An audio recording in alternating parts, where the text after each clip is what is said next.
नमस्कार, उपस्थित हूँ मैं आपके समक्ष देवगुरु बृहस्पति के गोचर के परिवर्तन को लेके। देवगुरु बृहस्पति 1 मई 2024 में मेष राशि से निकलकर चले जाएंगे वृषभ राशि में, वहां पे संचरण करेंगे 1 मई 2024 से लेकर 14 मई 2025 तक। इसी समय काल के अंदर देवगुरु बृहस्पति 9 अक्टूबर 2024 में मार्गी से वक्री होते हुए भ्रमण करेंगे 9 अक्टूबर 2024 से लेकर वृषभ राशि में ही वक्र अवस्था में 4 फरवरी 2025 तक।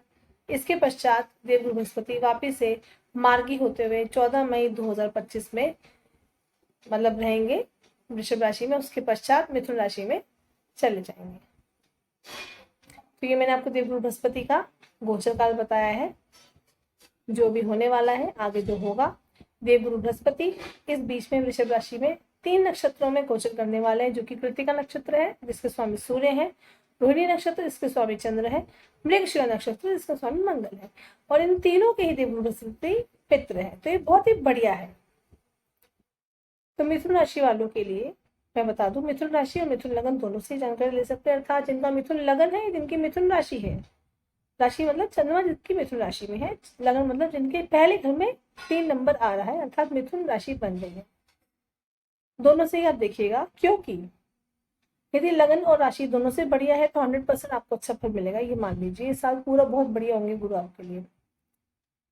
जो मैं आगे बताऊंगा उसके हिसाब से आपको देखना होगा। परंतु यदि आपको लगता है लगन से बढ़िया, राशि से बढ़िया नहीं है, तो 50-50 वाली बात हो जाएगी यहाँ पर, 60-40। बाकी निर्भर करता है मैं आपको क्या बताती हूँ आपकी राशि के हिसाब से। और यदि राशि लगन दोनों से ही खराब है तो इसका मतलब समय सही नहीं है, सावधान रहने की बहुत आवश्यकता है। जानकारी मिलेगी आपको उसके हिसाब से। देवगुरु बृहस्पति की दृष्टि को अमृत दृष्टि कहा गया है ज्योतिष शास्त्र में। तो मिथुन राशि वालों के लिए 12वें घर में देवगुरु बृहस्पति गोचर करने वाले हैं वृषभ राशि में। इनकी 3 दृष्टि होती है, पंचम दृष्टि, सप्तम दृष्टि, नवम दृष्टि। जहां इनकी दृष्टि पड़ती है समझ लीजिए वहां पे चीजें जो है वो सही होने लग गई, यदि वहां पे दिक्कतें थी तो दूर होने लग गई, इसलिए इनको अमृत दृष्टि, इनकी दृष्टि को अमृत दृष्टि कहा गया है। वहां पे आपकी दिक्कतें सुलझने लग जाती हैं, आपको उनका उपाय मिलने लग जाता है, चीजें सेटल्ड होने लग जाती हैं। चर्चा शुरू करते हैं मिथुन राशि वालों के लिए, अर्थात जेमिनी। तीसरे नंबर की राशि है ये, और मैं आप सबके लिए अलग अलग राशि पर वीडियो बना रही हूँ, जिसकी जो राशि है जानकारी ले सकता है। जैसे कि देवगुरु बृहस्पति मिथुन राशि वालों के लिए गोचर कर रहे हैं 12वें भाव में, तो इसलिए आप इंटरनेशनल यात्राएं करना चाहते हैं या विदेश यात्राएं, देश विदेश यात्राएं करना चाहते हैं, आप कर सकते हैं। आपकी यात्राएं लाभप्रद होंगी। विदेश में प्रॉपर्टी खरीदना चाहते हैं तो भी कर सकते हैं, क्योंकि खर्चे घर में बैठे गुरु बृहस्पति, तो खर्चे आपके होंगे, सही दिशा में होंगे मोस्टली। बाकी निर्भर करता है आपका आचरण कैसा है। एक बात और बता दूं, देवगुरु बृहस्पति 12वें घर में भ्रमण करते हैं तो यहाँ पे आपके मान सम्मान में वृद्धि होती है। इसमें एक कंडीशन अप्लाई होती है, वो कंडीशन ये है कि आप अपना आचरण सही रखें। यदि अपना आचरण सही नहीं रखते हैं, गलत संगति में रहते हैं, गलत कृत्यों में उलझते हैं, तो मान सम्मान का विपरीत होता है, अर्थात आपको इज्जत मिलने के बजाय आपकी बेइज्जती होती है। और देवगुरु बृहस्पति यहाँ पे है, तो इसमें कोई शक नहीं है कि यदि आप गलत कृत्यों में उलझे तो आपको इससे दिक्कत का ही सामना करना पड़ेगा, आप इससे बच नहीं पाएंगे। मान सम्मान की हानि हो सकती है, छवि धूमिल हो सकती है, लोग आप पे उंगली उठा सकते हैं, लोग आप पे ट्रस्ट खो सकते हैं। तो ये आप पे निर्भर करता है कि आप किस चीज को चुनते हैं और आगे बढ़ते हैं जीवन में। जैसे कि इस समय देवगुरु बृहस्पति की दृष्टि जो है पंचम दृष्टि, वो 12, 1, 2, 3, 4 आपके चतुर्थ भाव पे पढ़ते हुए, सप्तम दृष्टि छठे भाव में पढ़ते हुए, आपकी जो उनकी नवम दृष्टि है वो अष्टम भाव में पड़ती है। तो आपको बेवजह के तर्क वितर्क में नहीं उलझना है, क्योंकि वाद विवाद की स्थिति उत्पन्न होगी, बिल्कुल होगी, पहले बता दूं। यहाँ चैलेंज आने वाला है आपके साथ, लेकिन आपको समझदारी से, सूझबूझ से चीजें हैंडल करनी है। देवगुरु बृहस्पति 12वें घर में है आपके, मैं इतना बुरा नहीं बोलती। जैसे देवगुरु शुक्र यहाँ पे आके भौतिक सुख को बढ़ाते हैं, ऐसे देवगुरु बृहस्पति भी ज्ञान के देवता है, तो ज्ञान पक्ष से आपके सुख बढ़ सकते हैं, ये आप पे निर्भर करता है, इसलिए आपको बता रहे हैं। धर्म के भाव पे चलेंगे, धार्मिक कृत्यों में इन्वॉल्व होंगे, अपने आचरण को, तो ये देवगुरु बृहस्पति फिर भी आपको अच्छा फल देंगे। जैसे कि देवगुरु बृहस्पति की पंचम दृष्टि माँ के घर में पड़ रही है, तो अचल संपत्ति से दिक्कतें जो थी उसमें सुलझाव होगा, अर्थात उलझने आपकी हटेंगी, माँ के स्वास्थ्य में कष्ट था वो हटेगा, सुखों में बढ़ोतरी होगी, इसमें कोई शक नहीं है, ये बहुत बढ़िया है आपके लिए।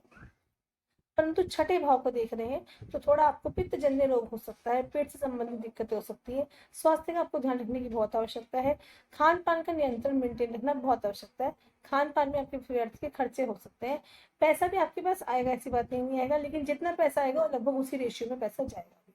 तो इसलिए ध्यान रखिएगा कि बैलेंस तरीके से जीवन जिए, ताकि खर्चा जो हो रहा है वो खर्चा करते हुए आपको दुख ना हो, आपको लगे चलिए जायज खर्चा हो रहा है, नाजायज नहीं हो रहा।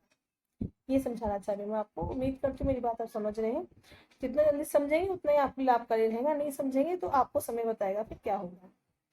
मिथुन राशि वाले जातकों के लिए, जैसे कि देवगुरु बृहस्पति सप्तम और दशम भाव को स्वामी बन के गोचर कर रहे 12वें भाव में। 12वें भाव हमारे खर्चे का भाव होता है, हम सभी जानते हैं लगभग, जिनको ज्योतिष में नॉलेज है उनके लिए बोल रही हूँ, जिनको नहीं मालूम है बता देती हूँ। तो दशम भाव सप्तम से दशम होता है, तो दोनों भाव को स्वामी जब 12वें भाव में गोचर कर रहे हैं थोड़ा आपके लिए चैलेंजिंग है। जैसे कि मैंने आपको बताना चाहा, यदि आप व्यापारी वर्ग से हैं या फिर आप जॉब कर रहे हैं तो आपके लिए चैलेंजेस बढ़ सकते हैं, वाद विवाद में नहीं उलझना है, क्योंकि जहाँ आप काम कर रहे हैं वहाँ पे स्थिति ऐसे उत्पन्न होगी जहाँ खामोखा अपवाद में आप फंस सकते हैं। तो वहाँ थोड़ा आपको पेशेंस के साथ बुद्धि का प्रयोग करते हुए चीज़ों को सॉर्ट आउट करना है, हैंडल करना है। या फिर मान लीजिए आपने नया कार्य चेंज किया है या चीज नए बिजनेस में आप घुसे हैं तो डेफिनेटली चैलेंजेस आएंगे उनको सेटल डाउन करने में, नए लोगों को पहचानने में। तो ऐसे चैलेंजेस आपके सामने आने वाले हैं। या फिर ऐसा हो सकता है यदि आप एमएनसी में जॉब कर रहे हैं, आपके क्लाइंट चेंज हो गया, प्रोसेस चेंज हो गया, तो ऑब्वियस है कंपनी वही है, प्रोसेस चेंज हो गया, क्लाइंट चेंज हो गया, मैनेजर चेंज हो गया आपका, तो आपको वापस से नए लोगों के साथ अपने आप को सेटल डाउन करना पड़ता है, तो आपके लिए चैलेंजेस बढ़ते हैं, क्योंकि एक दूसरे को समझने में, कार्य को समझने में समय लगता है इसलिए।